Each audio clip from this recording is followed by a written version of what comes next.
I please be allowed also to share content?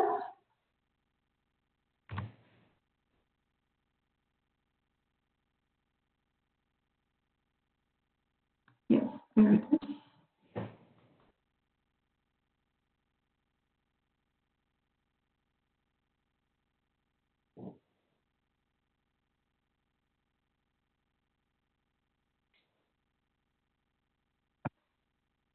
One moment, please. Yes. All right. So thank you, Emma, for your presentation and for introducing me.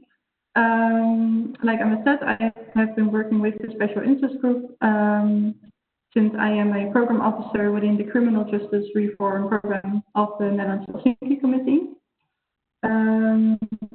So before the Special Interest Groups present their results later today, I will quickly introduce them and give some background and context to the work that they have been doing.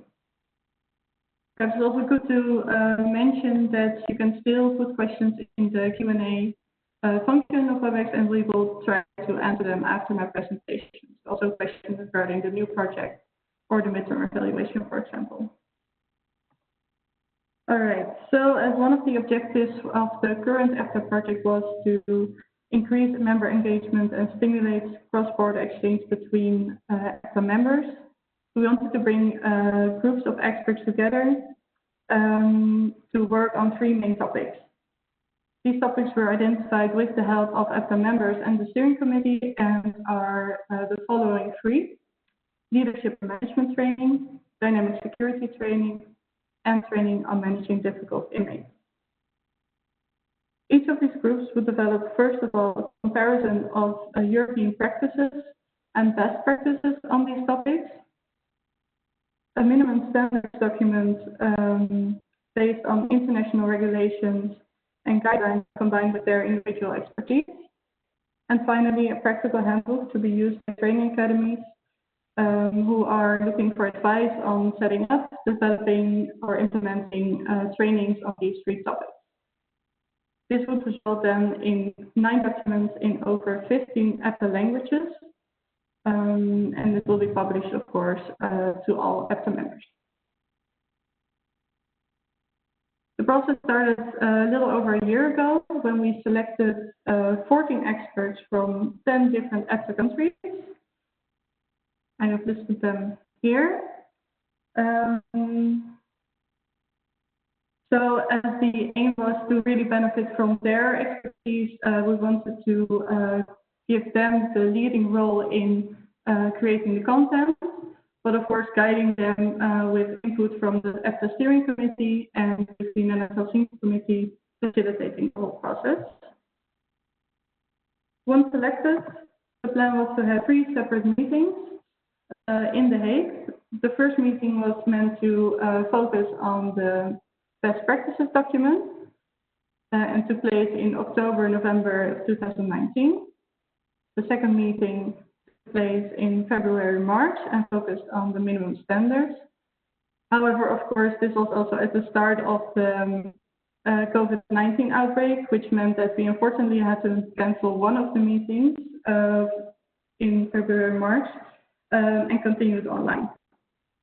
This is what we've been doing so far, and unfortunately, I think the third meeting will at least have to be postponed or perhaps cancelled, but I'm very glad to say that all of the groups have been working really hard to overcome this challenge.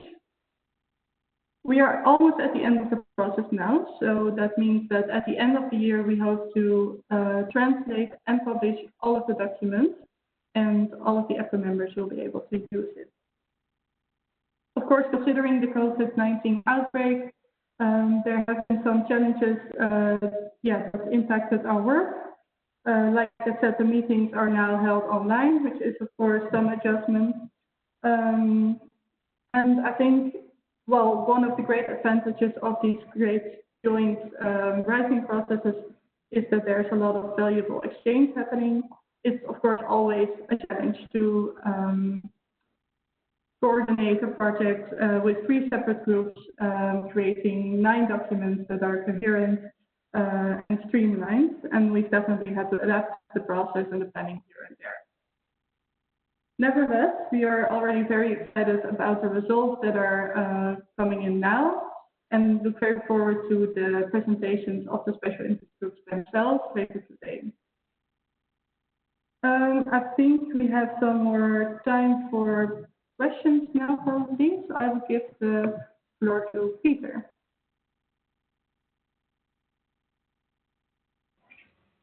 Okay, thank you, Lisanne.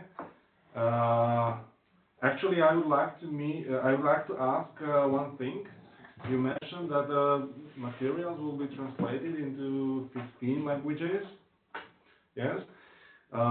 With this COVID situation and the fact that we need to meet online only, do you think there would be some budget left, for example, for extending the number of languages into which the materials could be translated? Thank you for the question, Peter. I think it's a really good question, and of course, if there's any possibility to do so, we will look into that and make sure that perhaps all EFTA languages, or at least more of them, can be accessible. Great. Okay, thank you. And how was if you could somehow briefly summarize the cooperation and work among steering among special interest groups, how did the work went? Were there any initial complications, or directly you worked very well and you all knew how to approach the documents, what to generate, and did you have a clear vision and started to work from the first day, or there were some, let's say, points where you need to and the members have to somehow regroup and start to see it from the other perspective? Yes, thank you for that question. I think when we started this activity, there was an outline of what we had in mind, a sort of vision of the documents that were to be produced, but we also wanted to really give ownership to the experts that we selected, because of course they are the ones with the expertise on these topics. But that also means that it can be hard to, it takes time to get to a sort of shared vision with all of the three groups and all of the members within those groups of what the final document will, of course, look like. I think in general, we're very happy with the cooperation we've had with these groups, because everyone was, of course, they were also dealing with the COVID-19 crisis and had their challenges in their own training academies, but nevertheless worked really hard to create a document that would be helpful for EFTA members. So we're very grateful for that, and I hope the results will prove to be very helpful for EFTA members in the end. Okay. I have a message from Emmanuelle, and she says big congratulations to NHC and all partners for the cooperation and the effort you put getting things done and getting the outputs ready. So that's a very nice message from Emmanuelle. Thank you. Yeah, thank you.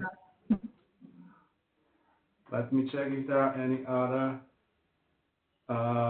questions from other attendees. Okay. I think that's it for now.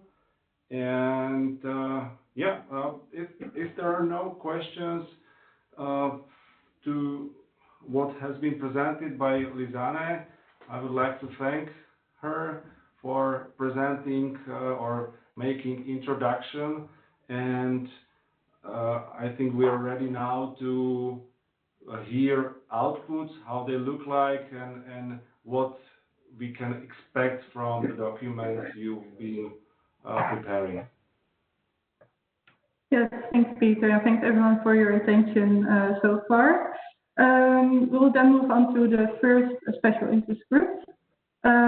This group has had the task of sharing their insight on a topic that is in some ways very universal, but nevertheless poses specific challenges for penitentiary staff training. And this is the topic of leadership and management.